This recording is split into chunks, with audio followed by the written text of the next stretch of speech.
guys, welcome back. So today we'll solve questions on this past question 1 and question 2. So for this video we'll start with question 1. So in the next video we'll solve question 2. So this is 2023 October November. So let's start with question 1. Okay, so it says that this iterative pseudocode algorithm for the function iterative vowels takes a string as a parameter and counts the number of lowercase vowels in this string. The vowels are letters A, E, I, O, U. So this is the function iterative vowels value string returns integer. So this is the pseudocode function that is given to us. So then the question says the pseudocode function mid xyz returns z number of characters from string x starting at the character in position y.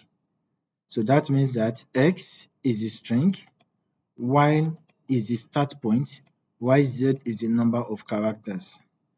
So the first character in a string is in position 0.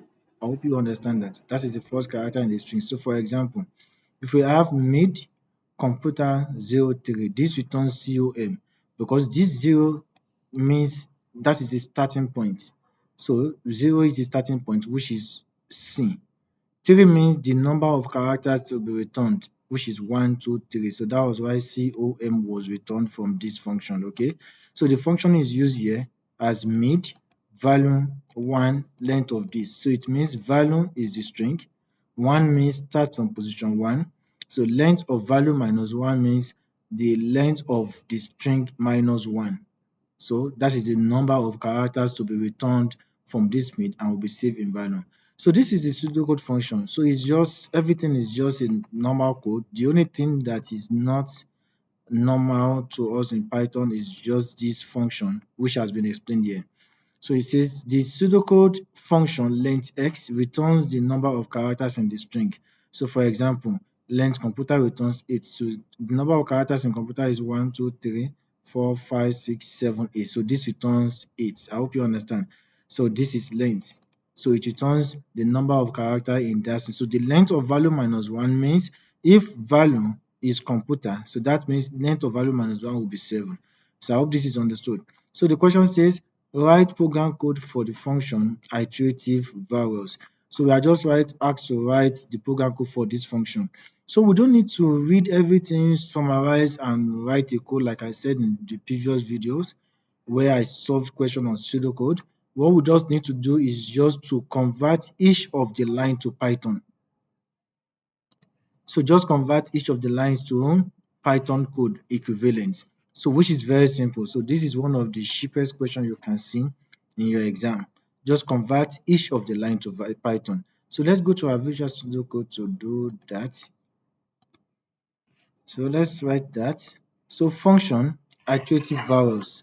So you know function is declared as def. Okay, iterative vowels,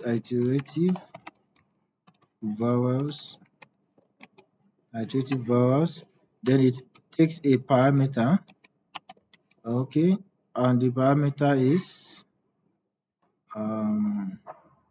a string value. So that is value. So this returns integer, we don't write that in Python. So declare total, we don't need to declare. Length of string, declare, so we don't declare in Python. So total equals to 0. So when you initialize, it has been declared. So you just write total is equal to 0. It's as simple as that. Total is equal to 0. And the next length string is equal to length of value. So the length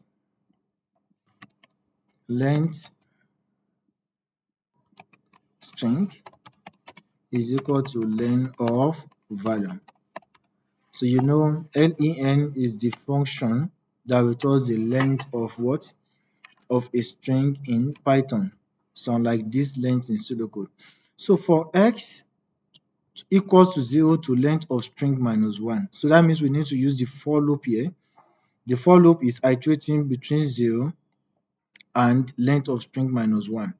So to achieve that in Python, we use the same for loop, but we use range because we need this range of values. So we say for x in the range of 0 to length of string minus 1. Just say length string. It's as simple as that. So are you confused? Minus 1 is not written. I didn't even write 0.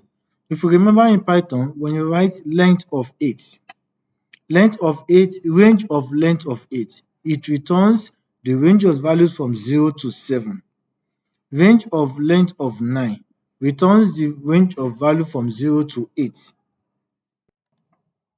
So if we go back to the question, it says for x is equal to 0 to length of string minus 1. That means if length of string is 9, this for loop is supposed to iterate between 0 and 8. If length of string is 10, this for loop is supposed to iterate between 0 and 9. That is if length of string is 10. So that means we have been able to solve that line of code. So the next thing says that first character is mid value 0, 1. So remember, mid value 0, 1 means first this mid function returns the first value of this string. So value is a string, 0 is the starting point, while 1 is a number of strings to return. Can you remember? Mid computer 0 3 means start from the first position, which is 0, and return 3 characters. So this will start the first position of this string and return 1 character. I hope this is understood. So that means that first character is equal to the first value in the value in the first index of the string, isn't it? So that becomes value. Okay, that becomes value. So value.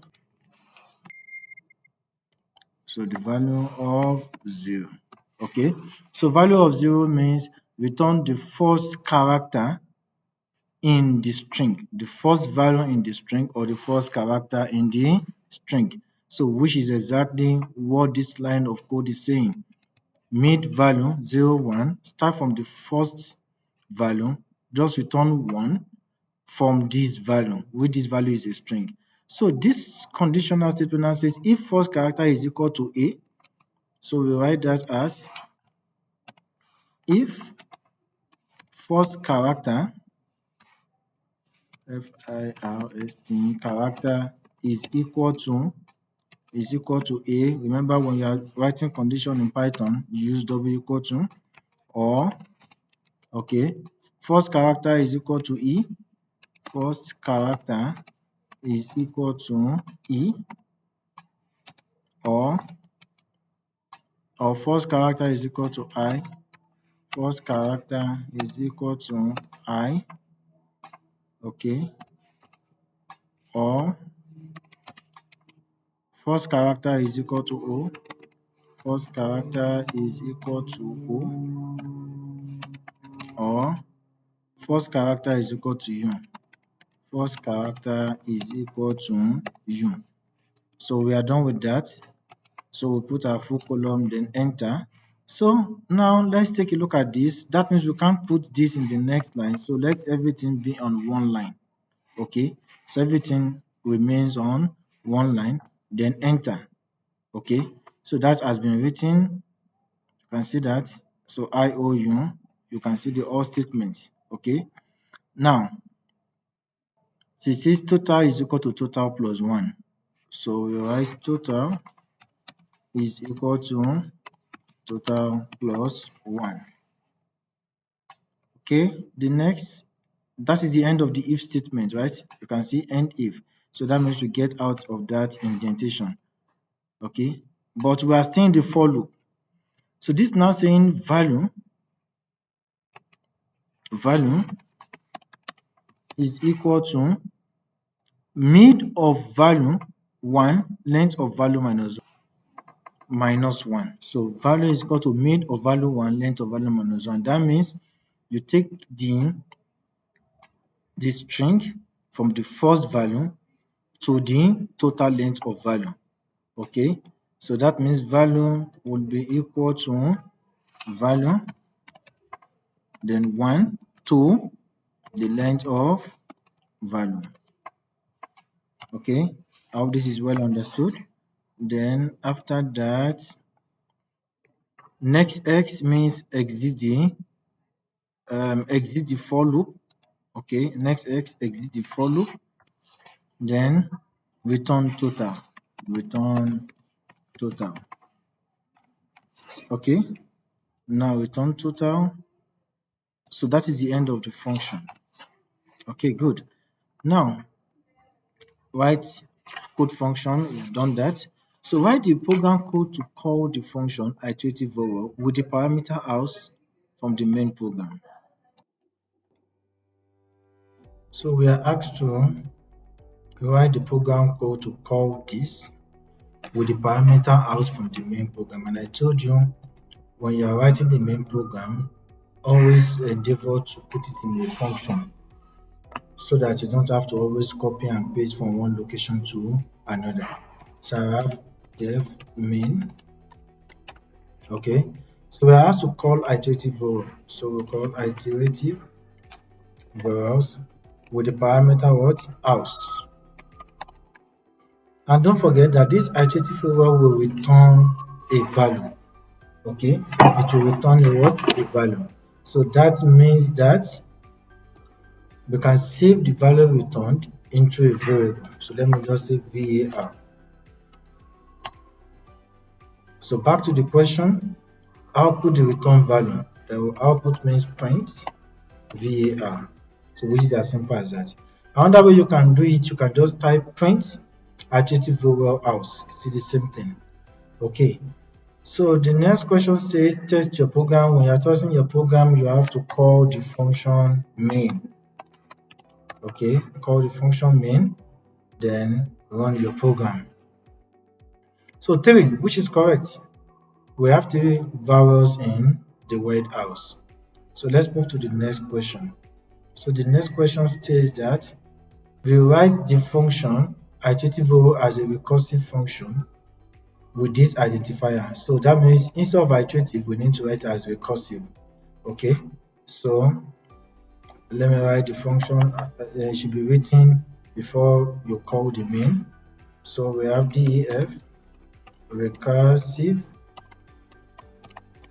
variables.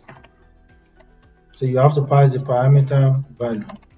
So what are we expected to do? We are writing the same code as we have above, but instead of using iteration, we use recursive. Recursive means you call the function in the function. Iterative means you use the for loop. So if you don't know what recursive is, I've explained it in a video uploaded before this video. So go back to the list of videos in the playlist. You'll see a video on recursive function. It is very simple and very easy to understand. So go back to that video to understand what is recursive function, how does it work, and how to write the function.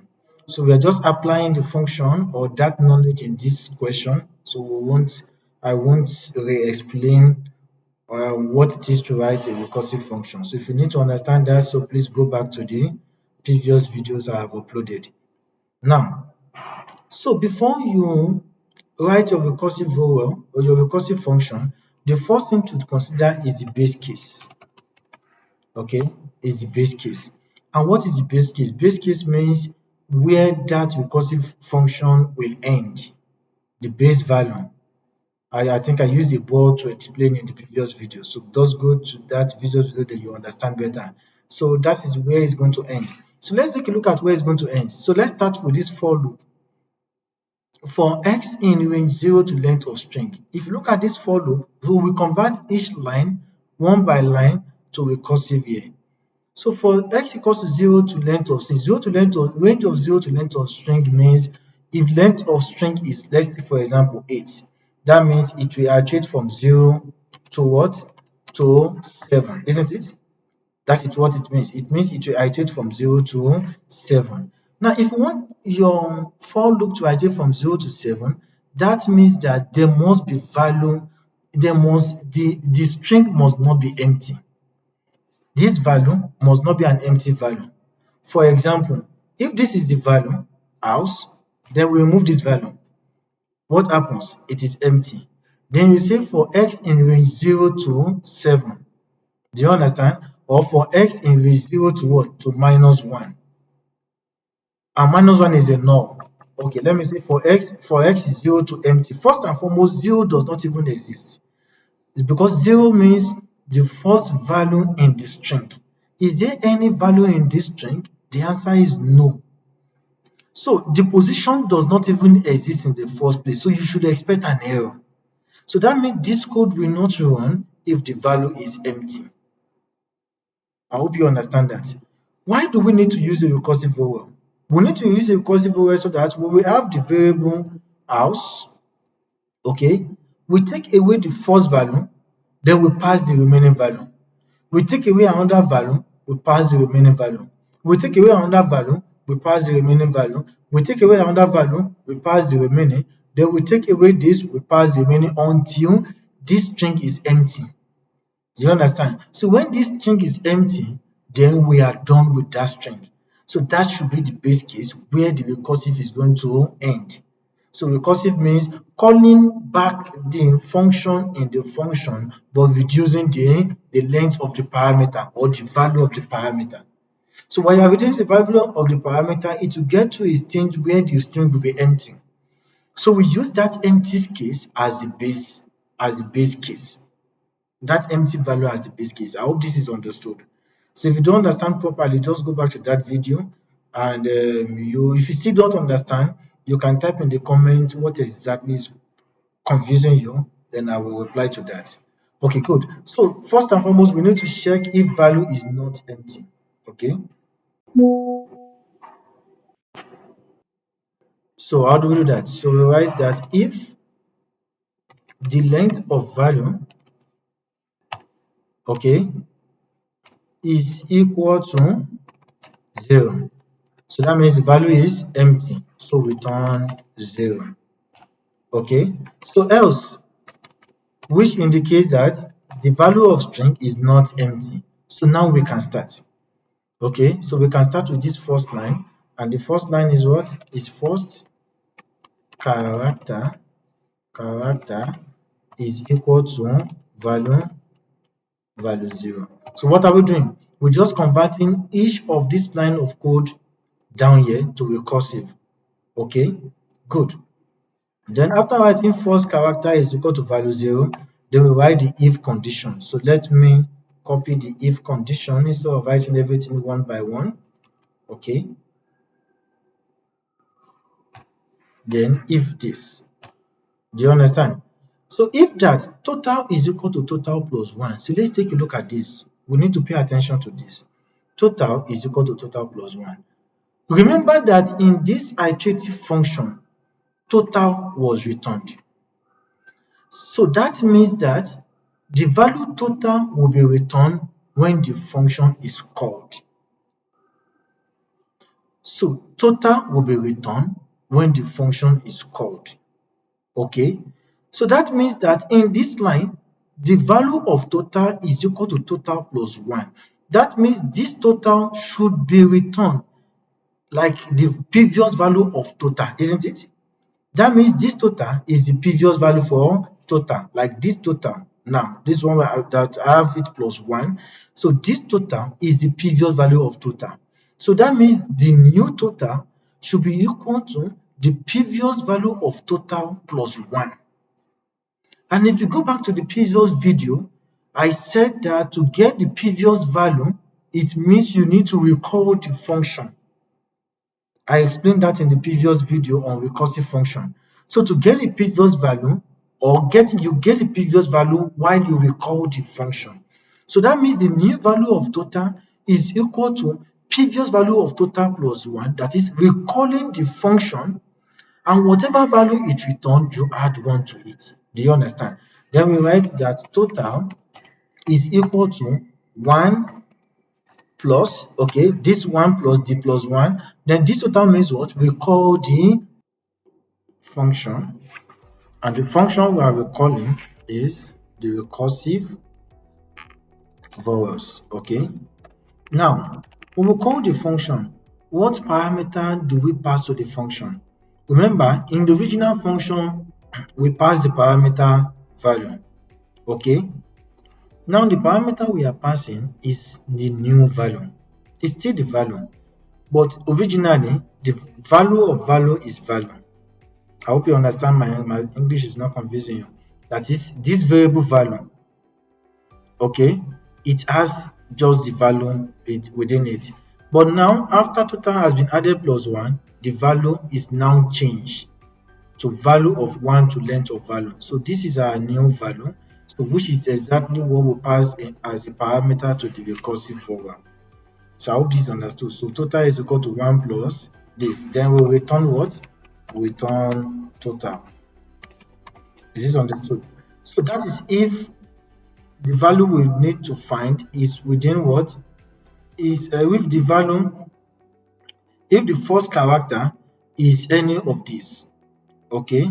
So else, that is if the first character is not any of this vowel sound, so of this vowel letter rather, we just return only the recursive function. Okay, we return only the recursive function. That is, we just call the recursive function. We return total, which is what? The recursive function of the new value. Do you understand? No, not total. Total is the recursive function plus 1. So we are just returning the recursive function. That is, we will call the recursive function. We will call it over and over, okay, until the first character is a vowel letter. I hope this is understood. So having done this, so what is the next thing to do? So the next question says, write the program code to call the function recursive vowel. So we go back to the main program. Okay. So the main program, this is the main program. So is you calling what? The main program will call the recursive vowel with the parameter imagine. Okay. So let's call the recursive vowel into another variable. Let's call it variable. Let's say variable 2 is equal to recursive vowels, and the parameter is imagine. The previous parameter was house. Okay. Now the new parameter is imagine. Okay. Then what are we asked to do? Output the return value. So we print variable 2. I hope this is understood. So remember, the main function is still here, called here. Okay. So you don't need to recall it again. We already call it initially. So don't forget, it was called after all the function so that it runs without an error. So now we run our program. So you can see 3, 4. There are 3 vowels in house and 4 vowels in imagine. So which means our code is working perfectly well. Okay. Test your output, take a screenshot, and that is all on number 1. It's as simple as that. If you have any question, drop your question in the comments and I will give you a reply on that. So in the next video, we will solve question 2 in the next video. Thank you.